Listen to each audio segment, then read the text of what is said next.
Here we go, Dr. Gilroy. I just got us a few little treats, some lifesavers and Cracker Jacks and marshmallows in case you're hungry. No, thank you.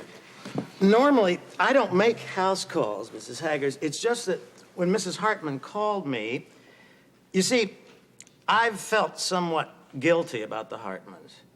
Oh, did you do something bad to them? Well, let's just say I lost my professional distance dealing with both Tom and Mary. Oh, I don't think you should feel bad about that. I mean, what, move your office or something over the other side of town? I mean, I just let my own feelings get in the way of helping them deal with their problems. Oh. But I've learned from that, you know, even psychologists are human. Oh, really? And so I think that now I have the objectivity not only to help, but to listen. So I want you to feel perfectly free to tell me what's on your mind. Okay. I am feeling very lonely and depressed on account of my husband. You don't like your husband? Oh, I love my husband. Oh, I just love him bushels and pecks. I mean, everybody does. You might know him because y'all worked at the plant at the same time, Charlie Haggers. But anyway, then he got this injury. Was it some kind of industrial accident? No, it was much, much more terrible than that. I mean, it's really just, you know, it's kind of an embarrassing injury. It's the kind that really could make your hair curl.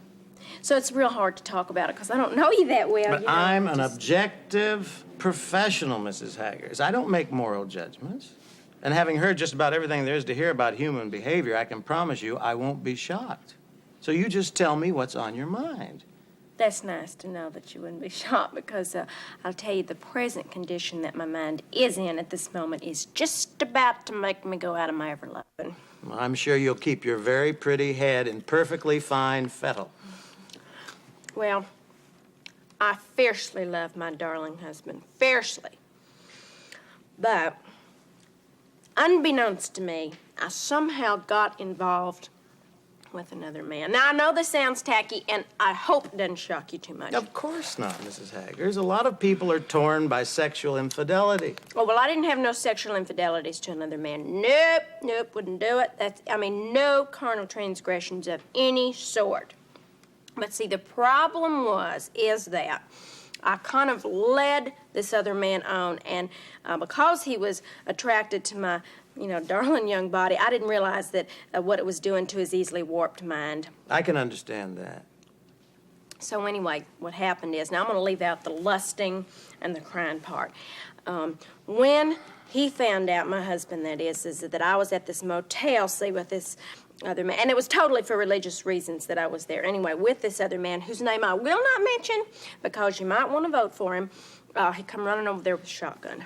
Is he jealous by nature? No, not too bad. It's just that, he wanted to protect my firm young flesh because I was about to be raped. I hear what you're saying. So, anyway, we was at the motel, and he had the shotgun. And see, on account of the fact that I did not want him to be later on arrested on a first-degree murder type charge, I come rushing over there to get that shotgun out of his hands, and it accidentally went off, and it hit Charlie. And it hit him in a horrible, dreadful place for Charlie's character. Where was he shot, Mrs. Haggard? Well, that is the shocking part. He's blind. He'll never walk again. No, he walks just fine.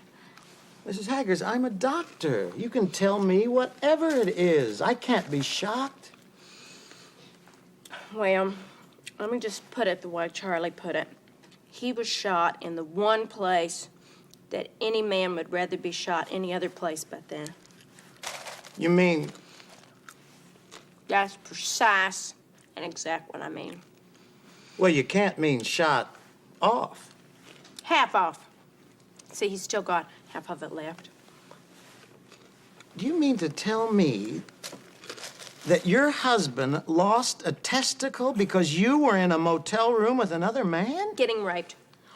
But, see, the thing of it is, I was extremely naive. Very, very naive, because I thought that I was there just because of his musical and religious interest in my soul. Mrs. Haggers, I have heard of women who've caused their husbands to lose their jobs, and women who've caused their husbands to lose their friends.